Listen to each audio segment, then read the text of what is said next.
Sekarang kita belajar daftar, poin, dokumen, dan daftar format penomoran dokumen.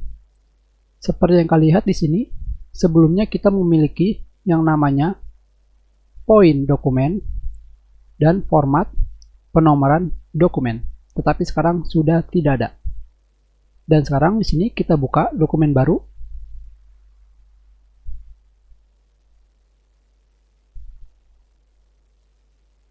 Dan sekarang kita lihat pada bagian poin di sini kita sudah memiliki poin dokumen. Dan pada bagian penomoran atau numbering di sini sekarang kita juga sudah memiliki format nomor dokumen. Seperti namanya, di belakangnya ada kata dokumen. Ini adalah dokumen pertama, ini adalah dokumen kedua. Semuanya adalah dokumen. Dengan kata lain, jika kalian membuka dokumen pertama yang tidak memiliki poin ataupun penomoran dan kalian ingin membuka poin atau penomoran di dokumen lain yang tentunya sudah ada, maka kalian tinggal membuka dokumen tersebut dan kalian tinggal menggunakan poin yang ada di dokumen tersebut untuk dimasukkan ke dokumen kalian.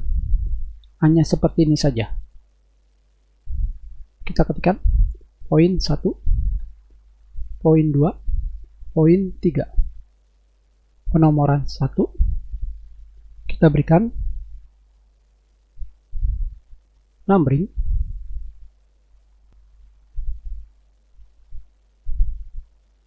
Tentunya, ketika kalian membuka dokumen yang lain, sekarang kita buka.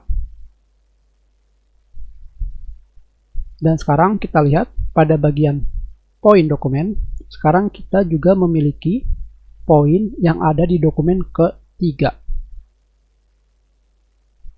Itulah kegunaan daftar, poin, dan format penomoran dokumen.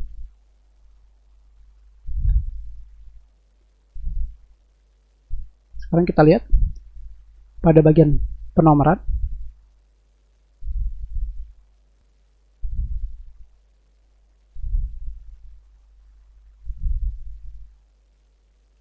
Hanya seperti itu saja. Tentunya, jika kalian menghapus dokumen tersebut, poin dan juga format penomoran yang ada di dokumen kalian juga akan hilang.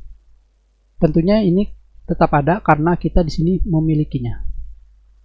Sekarang kita close kembali. Kalian ingat? Dan kita lihat sekarang seperti ini. Dokumen yang sudah ditutup, poin dan juga penomorannya akan hilang dari poin dan juga format nomor dokumen. Jika ada yang ingin kalian tanyakan, kalian bisa menulis pertanyaan kalian di kolom komentar. Jika kalian menyukai video ini, klik like. Kalian juga bisa menyebarkan video ini ke teman-teman kalian. Dan jika kalian belum subscribe, silakan subscribe agar kalian bisa menemukan video terbaru.